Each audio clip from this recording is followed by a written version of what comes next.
নমস্কার। Hello everyone, কেমন আছেন সবাই? আশা করছি সবাই ভালো আছেন। আমিও ভালো আছি।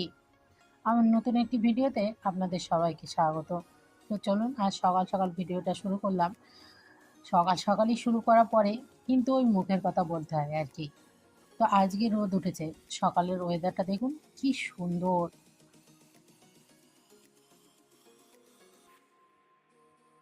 এখন সকালে বিছানা গুছিয়ে চলে আসলাম রান্নাঘরে টুকিটাকি কাজ করতে। আমি সেভাবে কাজের ভিডিও দিই না। ওই জন্য অনেকে মনে করে যে মোটা বলে হয়তো সে বাড়ির কাজ কিছুই করে না কিংবা করতে পারে না, এটাই তাদের ধারণা। কিন্তু দেখুন, আমি সব কাজই পারি। তবে হ্যাঁ, সেটা আমার মতো ধীরে ধীরে আমি করি। সবার মতো চটপটিভাবে করতে পারি না, আগাগোড়াই। তো এই রান্নাঘরটা আমি ঝাড় দিয়ে পরিষ্কার করে নিলাম। এবারে কিছু রাতের বাসি বাসন কোসন আছে, সেইগুলোও মেজে নিব। তো চলুন, মাঝে মাঝে আপনাদের সাথে কিছু কথা বলি। যে মেয়েগুলো বলে যে শ্বশুর বাড়ি হলো নিজের বাড়ি, তারা সত্যি অনেক লাকি। আসলেই কি সব মেয়েরা শ্বশুরবাড়িকে নিজের বাড়ি মনে করতে পারে, নাকি তাকে মনে করতে দেয়া হয়? আমি মোটা বলে আমার শ্বশুরবাড়িতে অনেক কথা শুনতে হয়। আমার একটাই রুলস, আমি নিজের পায়ে আগে দাঁড়াবো, দেন তারপরে আমি আমার জন্য কিছু ভাববো। তো এটা কি আমার ভুল? আমি তো মনে করি এটা আমার ভুল না। আমি কারোর ওপর নির্ভরশীল হয়ে থাকতে চাই না। এই জন্যই আর কি নিজের কাজটা নিজে করতে পছন্দ করি। আমি নিজের জন্য কিছু করতে চাই, দেন তারপর বাচ্চা কাচ্চার চিন্তা করব। যেহেতু বাচ্চা কাচ্চা হয় না বলে অনেকে অনেক কথা বলে, বয়স হয়ে যাচ্ছে, মোটা, দেন আরও অনেক কিছু। সেসব বা নাই বললাম। অনেকে আমার পিঠ পিছেও অনেক কথা বলে, কিন্তু সেগুলো আমি গায়ে মাখি না। কারণ আমি যদি এখন বিছানায় পড়ে যাই না, কেউ আমাকে দুদিনও দেখতে আসবে না। ওই একদিন করবে, তারপর মুখ ভার করে বসে থাকবে। তো সেটাই, আমার চিন্তাটা আমাকেই করতে হবে। আগে আমি অনেকের জন্য চিন্তা করেছি, কিন্তু দিন শেষে দেখি আমার পাশে আমি ছাড়া আর কেউই নেই। ওই জন্য এখন চিন্তা করি না, কিন্তু কর্তব্যগুলো পালন করি। এই যে অনেকে বলে শ্বশুরবাড়ি সংসার সব আমার, কিন্তু একদিন ভেবে দেখবেন যে ওই সংসারে আপনি কতটা কথা বলতে পারছেন। নিজের কোনো রায় দিতে যাবেন, তখনই আপনাকে বুঝিয়ে দেওয়া হবে যে আপনি ওই বাড়ির কেউই না। তো ওই জন্যে নিজের জন্য কিছু করার চেষ্টা করি আর কি। আমি তো সবাইকে বলবো, সব মেয়েদেরই বলবো, মেয়েদের দুটো বাড়ি হয়, কিন্তু সেই দুটো বাড়িতেই আমরা দুই দিকতেই পর হয়ে যাই।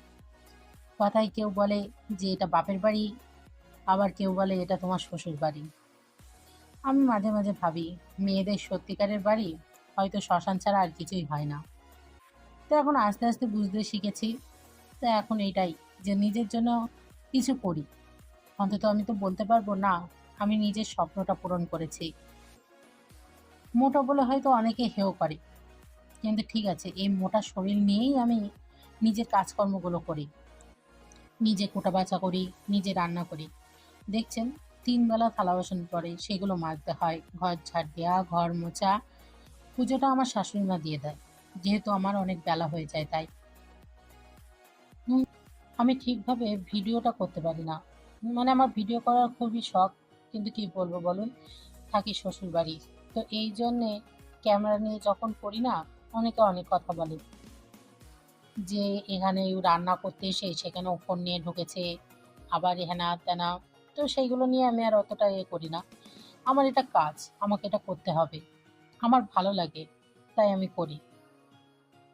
তো এখন আমি কারোর কথা সেভাবে পাত্তা দিই না। আগে মানুষের কথা শুনলে অনেক মন খারাপ হতো, এখন সেগুলো সয়ে গেছে গায়ে। ওই জন্য এখন কারোর কথা আমার অতটা গায়ে লাগে না।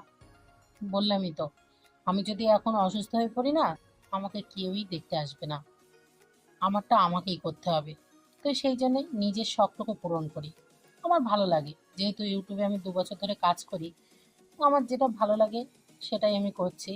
কারোর কথা তো গায়ে লাগাই না আমি। তো চলুন, আপনাদের সাথে কথা বলতে বলতে দেখুন আমার বাসন মাজা কমপ্লিট। গ্যাস ট্যাসগুলো মুছে নিচ্ছি। আমি রান্নাঘর পরিষ্কার পরিচ্ছন্ন রাখতেই পছন্দ করি, এটা ভালো লাগে আমার। পরিষ্কার থাকলে পরে রান্না করতেও ভালো লাগে। কিন্তু আমার বাবার বাড়ির রান্নাঘরটা এর থেকেও বড়। ওই জন্য আমার এখানে একটু অসুবিধা হয়, যেহেতু ছোট রান্নাঘর এটা। যে ঢুকলাম আর শেষ হয়ে গেলাম এরকম একটা ব্যাপার। কিন্তু তা না, আমার রান্নাঘরটা সত্যিই ছোট। আমি রান্নাঘরটা একটু বড় চেয়েছিলাম। কিন্তু কি আর করার, শ্বশুরবাড়ির জায়গা বলে কথা। সেখানে আমার মতে তো আর কোনো কিছু হবে না, কিংবা আমার মতো যদি আমি নতুন কিছু করতেও চাই সেটাও সমস্যা। ওই জন্যে যা করে দিয়েছে তাতেই। আমি যখন বিয়ে হয়ে এই বাড়িতে এসেছিলাম তখন এরা নিচে রান্না করতো। মানে নিচে গ্যাস ছিল, সেখানে বসে রান্না করতে হতো। আমার বাবার বাড়িতে গ্যাসটা এরকম যেরকম স্ল্যাবের উপর বসানো, আমার বাবার বাড়িতেও স্ল্যাবের উপর বসানোই ছিল। আমি সেখানে দাঁড়িয়ে দাঁড়িয়েই রান্না করতাম। উনানও ছিল, কিন্তু আমি উনুনে রান্না করতে ঠিক পছন্দ করতাম না। মানে জালটা ঠিক মতো আমি দিতে পারতাম না। তো বেশিরভাগ আমি রান্না গ্যাসেই করতে পছন্দ করতাম। এখানে নিচে যখন ছিল তখন আমার খুবই অসুবিধা হতো। কতবার যে পায়ে তরকারি পড়ে গেছে সেটা বলার বাইরে। তারপরে অনেক বলে প্রথমে একটা টেবিল সেট করেছিলাম। দেন তারপরে আস্তে আস্তে এই রান্নাঘরটা করা হয়েছে। তাহলেও কি, রান্না যদিও আমি করি কিন্তু রান্নাঘরে কোনো কিছু যদি নতুন কিছু করার ট্রাই করি, সেখানেও আমার কোনো অধিকার নেই। যে এই রান্নাঘরে যদি আমি কিছু করতে যাই সেখানেও আমার কৈফিয়ত দিতে হয়।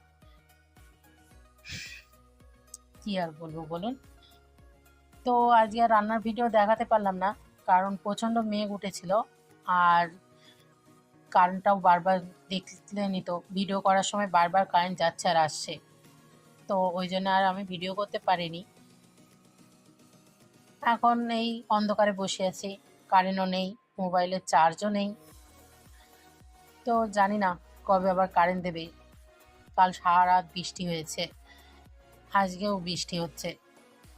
তো এখন দেখা যাক কখন কারেন্টটা দেয়। এই ঘরে জানলার ধারে বসে বৃষ্টি দেখতেও ভালো লাগে।